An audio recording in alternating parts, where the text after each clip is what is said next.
มื้อนี้กูมีประเด็นเด็ดสิมาเว้ากับพวกสูมื้อนี้จักมึงคือมีเวียกที่ช่างมาเปล่าไม่ใช่เรื่องไม่ใช่ดาวบักหายเอ่อก็คือว่าแล้วนะตอนนี้กำลังมีสิ่งที่สังคมเขากำลังฮิตตอนนี้นะมันก็คือว่าทุกคนนี่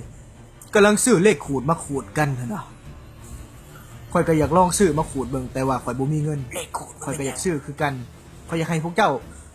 มึงเอาเงินกูไปแถวเฮนเดคีเขาก็ขายคือกันขอบใจหลายเสี่ยว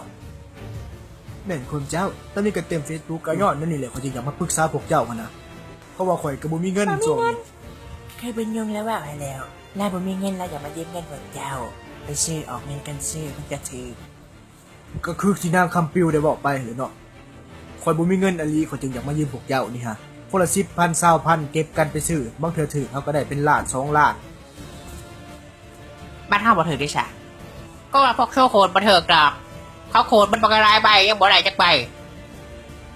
เอาบักหามึงกูเอาหยอกที่เชื่อกูอยากชื่อขนมโอ้ยมึงบ่ต้องซื้อดอก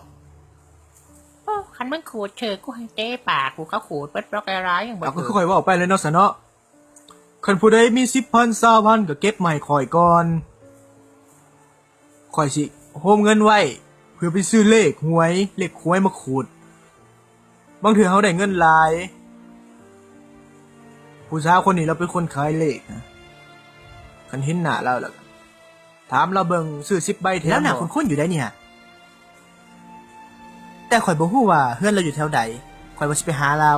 ไปซื้อเลขนำเราบางเทื่อเราขายให้ถึกๆแต่ข่อยฮู้ว่าเฮือนเราอยู่ไสอยู่ใส่เออ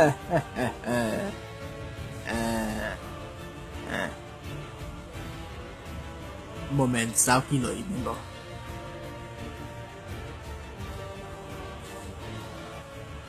เราซื้อนิกกี้เพื่อนอยู่ท่าสโนคอยไปบ่ได้อะลีได้มันไกลโพดนี่ฮะน้ำมันรถคอยเติม10,000บ่ถึงดอกอันที่ซื้ออยู่สวรรค์เอาแม่ความจะว่าไอ้เติม10,000ซื้ออยู่สวรรค์ดีกว่า